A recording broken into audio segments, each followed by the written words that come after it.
Now, friends, I'd like to seek your views first. You want me to speak in Hindi or English?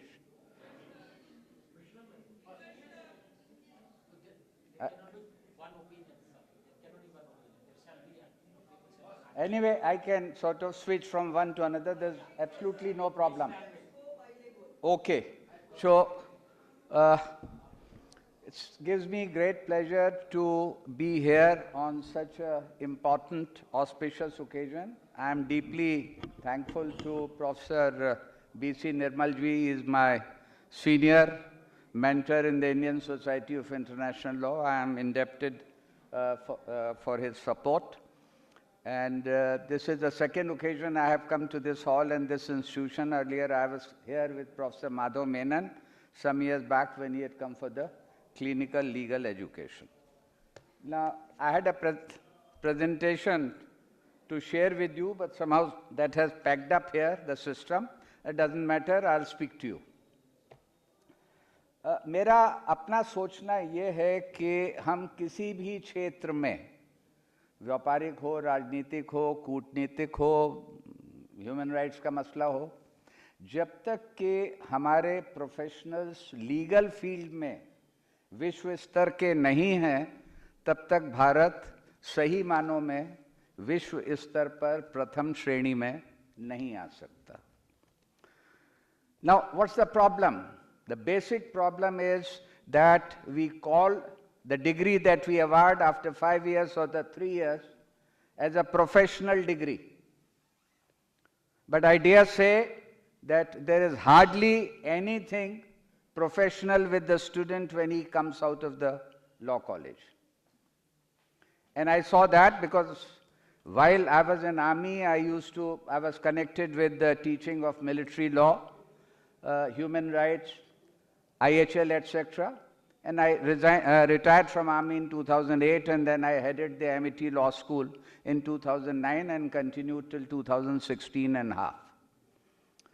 And immediately after joining the law school, after some time I saw and attended the 10th semester Viva, and I was horrified to find that the level of knowledge of the students that were passing out, about to pass out with high CGPAs, SGPA, for practice of law was deplorable.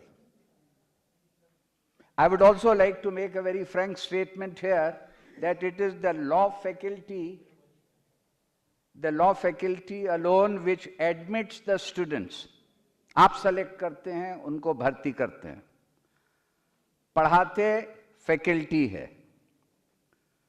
क्या पढ़ाया जाएगा, syllabus आपने बनाया है, academic council में, board of studies में आप रहते हैं. एग्जामिनेशन क्या होगा, पेपर आप सेट करते हैं, कॉपी आप जांचते हैं. और उसके बाद जो छात्र जब 5 वर्ष के बाद या 3 वर्ष के बाद बाहर आता है, and if he has no clue as to what is the difference between examination in chief और क्रॉस एग्जामिनेशन और re examination, what's the difference between SCBA and Bar Council of India, what's the difference between a family court or National Commission for Women, who is to be blamed? And I have very strong views about this, that let us stop calling this professional degree. You say that you have given academic degree, 5 सवाल पूछे हैं, 5 उसने जवाब दे दिए और आपने कहा लो degree लो जाओ. लेकिन अगर हम प्रोफेशनल डिग्री दे रहे हैं तो ये हमारी जिम्मेदारी है that the students who come out of our portals hit the ground running. इस दिशा में मैंने काफ़ी काम किया हुआ है. मतलब don't take it as if with all humility I say this book on vision of legal education has articles from eminent people like Professor N.L. Mitra, you heard this morning, Justice Krishna Iyer, and many others in India and abroad, including Simon Chesterman. Vision of Legal Education. My book on Handbook of Clinical Legal Education. और हिंदी में विधि शिक्षण मार्गदर्शिका. This I wrote during the COVID time when I was locked up in my house. Now, for example, I would ask before I go to pedagogy, I'll just ask, it's quite fashionable to have moot courts. Why don't we have mock trial? Because moot is something that the student has done in 10th, 12th earlier. He has debated. And here he does nothing except using your lordship 10 times in one sentence. Let's teach him about, say, mock trial. Hold legal clinics more effectively. Obviously, a law student is not qualified, is not in a position to give advice in a legal aid clinic. But supervised, monitored by the faculty, he can do that. Anyway, I come to the topic of my lecture, which relates to course curriculum and teaching pedagogy. My suggestion to you is that what is curriculum, we keep that in mind, and curriculum gives a general direction about the course that is to be covered. And in that, you may say that, okay, in BA LLB, say of 5 years, these will be the compulsory courses, these will be the optional or elective courses of 5 credit, 4 credit, 3 credit, whatever. उसके बाद जो ज़्यादा आवश्यक और महत्वपूर्ण है वो है सिलेबस बनाना. और सिलेबस बनाते समय हमको ये ध्यान में रखना चाहिए कि what is the course learning outcome.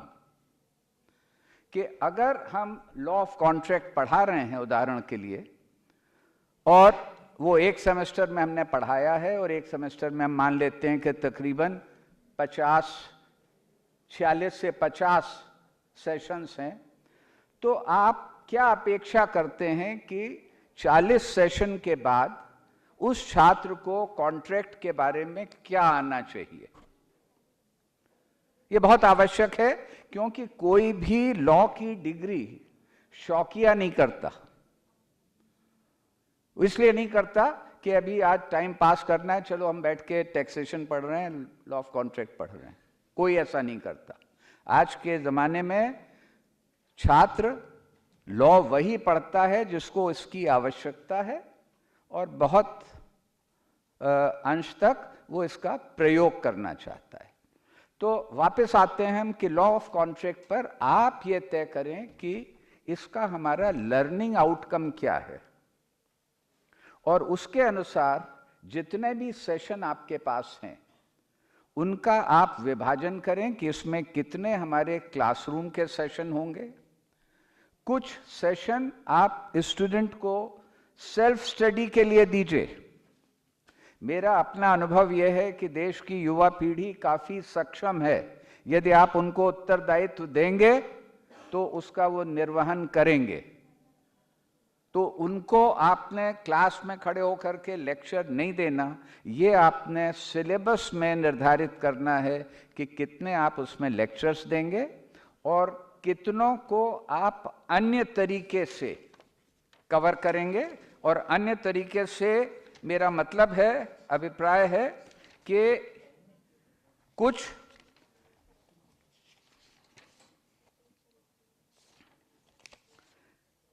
इसमें लेक्चर्स के अतिरिक्त आप रोल प्ले हो सकता है, मूट हो सकता है, असाइनमेंट हो सकता है. और जब आप कोई भी असाइनमेंट देते हैं स्टूडेंट को लिखने के लिए, कि मान लीजिए उसने मिनर्वा मिल पर प्रोजेक्ट लिखना है, तो आपने गाइडेंस ये करनी है कि what were the 2 rival contentions before the court, what were the facts of the case, and what was the law laid down. 5वीं चीज. और 6ठी चीज, is it a good law, is it still being relied upon, और it has been superseded और distinguished, differentiated.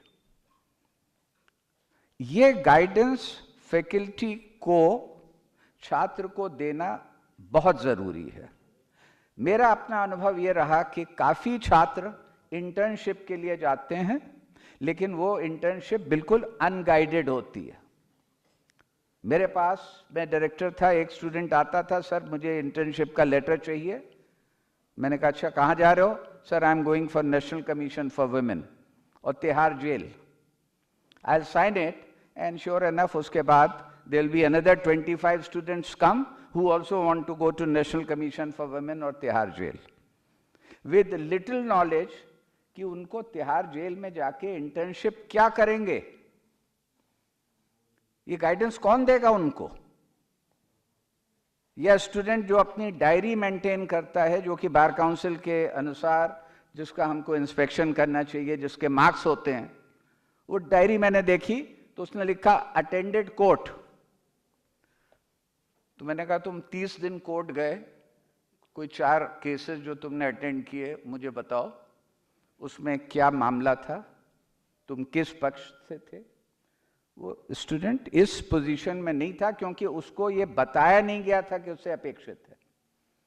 और did research in library. मैंने कहा भाई क्या रिसर्च कर रहे थे, वो तुमने इसमें लिखा नहीं. तो इन उदाहरण को देते हुए what I am trying two point out is that a great responsibility rests on the shoulders of our faculty colleagues to guide the students in such a way that the syllabus that you have laid down is in a position to impart that requisite professional knowledge to the student. You will have to divide the syllabus in 3 parts: must know, should know, and could know. Must know, should know, and could know. And like Professor Mitra spoke this morning, frame the question in that fashion, and if a student is unable to answer even that part of the quantum of knowledge must know, then well, he has to repeat that course. मेरा ये पूरा detailed इसके ऊपर presentation है, लेकिन ये जो सीमित समय है उससे मैं इससे अधिक नहीं बोल सकता. I would request that it is here, it can be shared with the वर्दी audience, and later today or tomorrow anytime, if you have any questions or you have comments, I'll be happy to discuss that with you. Thank you.